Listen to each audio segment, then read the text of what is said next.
হয়, শিৱসাগৰ চহৰত এক চাঞ্চল্যকৰ ঘটনা সংঘটিত হৈছে।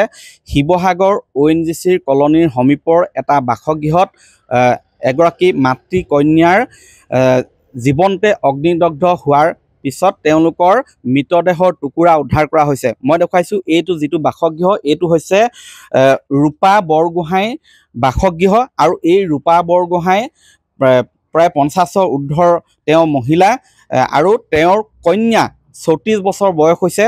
তেওঁৰ কন্যা বিবাহিতা কন্যা উপাসনা বৰগোহাঁই এই মাতৃ কন্যাৰ ইয়াত আচলতে যোৱা পুৱতি নিশা অগ্নিসংযোগ কৰি ইয়াত তেওঁলোক নিশেষ হোৱা তথ্য লাভ কৰা হৈছে।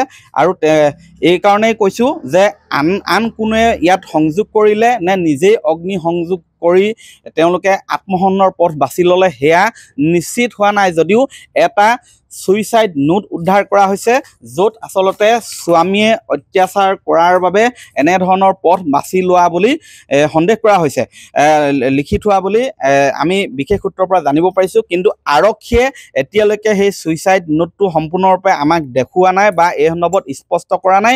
তেওঁলোকে তদন্ত অব্যাহত ৰাখিছে।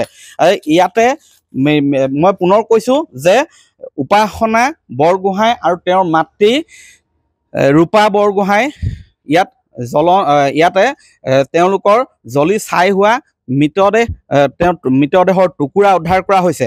আৰু এই যি কৈছোঁ, এই বাসগৃহটোত যোৱা এবছৰমানৰ পৰা বিবাহিত কন্যা উপাসনা বৰগোহাঁই আৰু তেওঁৰ মাতৃ ৰূপা বৰগোহাঁই ইয়াত একেলগে আছিলে।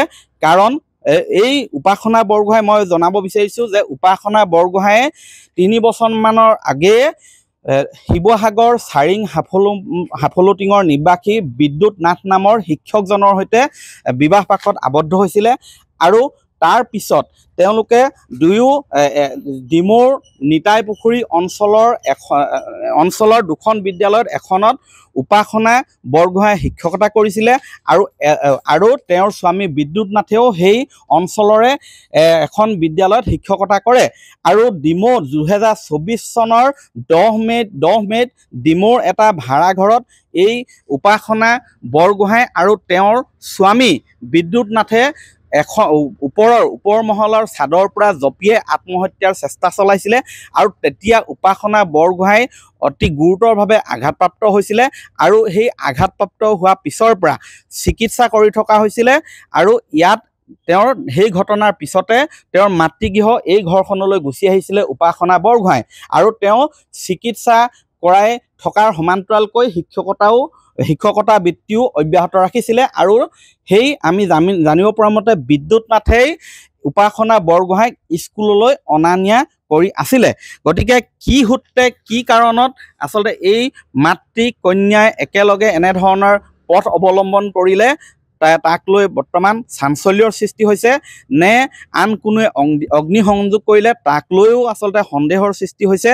এই ক্ষেত্ৰত আৰক্ষীয়ে তদন্ত অব্যাহত ৰাখিছে। এতিয়ালৈকে সঠিকভাৱে আৰক্ষীয়ে স্পষ্ট কৰা নাই ঘটনা সন্দৰ্ভত, যিহেতু এখন ছুইচাইড নোট উদ্ধাৰ কৰা হৈছে আৰু সেই এখন পত্ৰ উদ্ধাৰ কৰা হৈছে। সেই পত্ৰখন শিৱসাগৰ পৌৰ নেত্ৰী মৃণালিনী কোঁৱৰক সম্বোধন কৰি সেই পত্ৰখন লিখা বুলি আমি জানিব পাৰিছোঁ। মই ইয়াৰ যি বাহিৰৰ পৰিৱেশ, সেই বাহিৰৰ পৰিৱেশত যাম। তেওঁলোকৰ পৰিয়ালৰ ৰূপা বৰগোহাঁই পৰিয়ালৰ কিছু লোক আছে, মই সেই সন্দৰ্ভত যদি ভাষ্য হয় জানিব বিচাৰিম। এইখন হৈছে গেট, আৰু ইয়াতে মই দেখুৱাইছোঁ শিৱসাগৰৰ ONGCৰ কলনীৰ সন্মুখৰ দৃশ্য। ইয়াত ইতিমধ্যেই যিহেতু পুৱতি নিশা ঘটনা, বহু লোক ইয়াত সমবেত ইয়াত হৈছিলে, কিন্তু তেওঁলোকেও সঠিকভাৱে নাজানে। তেওঁলোকে অগ্নিকাণ্ড সূত্ৰপাত হোৱাৰ পিছতহে গম পায় আৰক্ষী আহিছিলে এই স্থানলৈ। আৰু মই ভাষ্য ল'ম, তেখেতৰ ইয়াত খুৰাক আছে, উপাসনা বৰগোহাঁই খুৰাক তথা ৰূপা বৰাৰ তেওঁৰ দেউৰেক আছে, ৰূপা বৰাৰ দেউৰেক। কি হৈছিলে ঘটনাটো, কিবা জানেনে? ঘটনাটোতো একো নাজানো। মোলৈ ৰাতি 12:30 মানত ফোন আহিলে যে দাদা ঘৰটো জ্বলিছে নি। তেতিয়া আমি চব দৌৰাদৌৰিকৈ ওলালোঁ, ওচৰৰ মানুহ ওলালে। তাৰপিছত আৰু দেখিছোঁ যে পূৰা ফায়াৰ ব্ৰিগেড তেতিয়া আহি পালে, ONGC আহি তেওঁলোকে নুমুৱাই মেলি চাওঁতে মানে অলৰেডি শেষেই। কেতিয়াৰ পৰা ইয়াত আছিলে বিয়া হোৱা উপাসনা?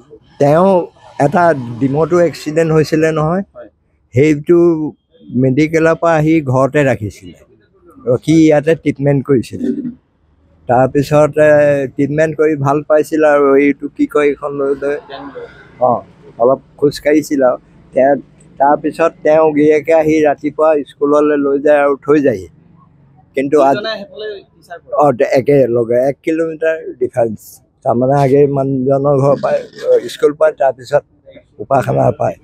তাৰপিছত আজিতো এতিয়া নেদেখিলোঁ আৰু। সেইবোৰ আমি একোৱেই নাজানো, একো নকয় ন, আমিও সুধিবলৈ কাৰণ নাই লোকৰ কথা। ধৰক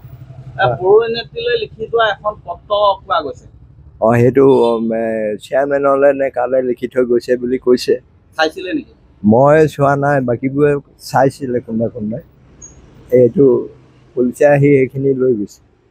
ইয়াত এবছৰ মানে বিয়া হোৱা কিমান বছৰ হৈছিলে?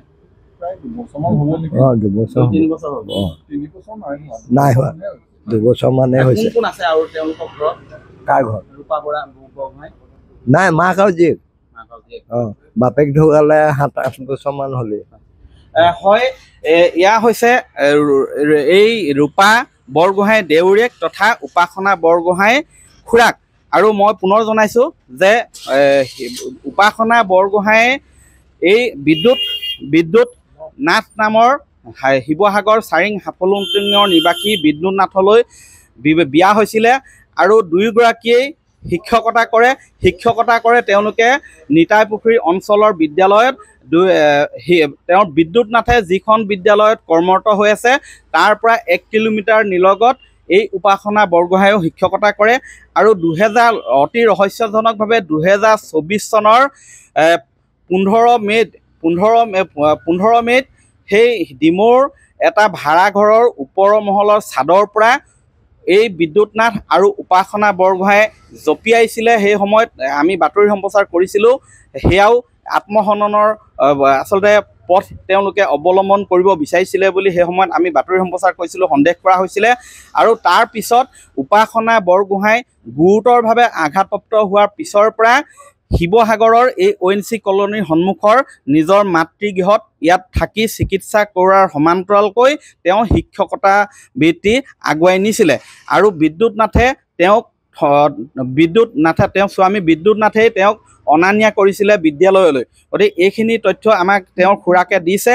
অনাগত সময়ত লক্ষণীয় হ'ব, আৰক্ষীয়ে অধিক অনুসন্ধান যিহেতু অব্যাহত ৰাখিছে, কি তথ্য পোহৰলৈ আহিব। আৰু ইতিমধ্যে যিখন ছুইচাইড নোট, সেই ছুইচাইড নোটখন যদিও আমাক আনুষ্ঠানিকভাৱে দেখুওৱা নাই, কিন্তু সেই সময়ত ঘটনাৰ পিছত অগ্নিকাণ্ডৰ জুই নিৰ্বাপন হোৱাৰ পিছত যিহেতু উদ্ধাৰ হৈছিলে সেইখন, গতিকে কোনোৱে তেওঁলোকে ফটো তুলিছিলে। আমি তাৰ যি দুই এটা লাইন আমি দেখিবলৈ সক্ষম হৈছোঁ। তাত পৌৰনেত্ৰী মৃণালিনী কোঁৱৰলৈ সম্বোধন কৰি সেই পত্ৰখন প্ৰেৰণ কৰা বুলি আমি জানিব পাৰিছোঁ। অনাগত সময়ত লক্ষণীয় হ'ব। আৰক্ষীয়ে যিহেতু তদন্ত অব্যাহত ৰাখিছে, এয়া কোনো পৰিকল্পিত হত্যাকাণ্ড নে স্বামীয়ে অত্যাচাৰ কৰাৰ ফলত এই পথ বাছি ল'লে উপাসনা বৰগোহাঁয়ে, যদি নিজেই আচলতে এই ধৰণৰ পথ বাছি ল'লে, মাতৃক আকৌ কিয় লগত লৈ এনেধৰণে কাণ্ড কৰিলে, সেই সকলো তথ্য পৰৱৰ্তী সময়ত পোহৰলৈ আহিব আৰক্ষীৰ অনুসন্ধানৰ পিছত। আপুনি বিচৰা বাতৰি পাব কেৱল নিউজ 18 এপত। নিউজ 18 এপ ডাউনলোড কৰিবলৈ স্কেন কৰক এই QR কোড। গুগল প্লে ষ্টৰতো পাব এই নিউজ 18 এপ।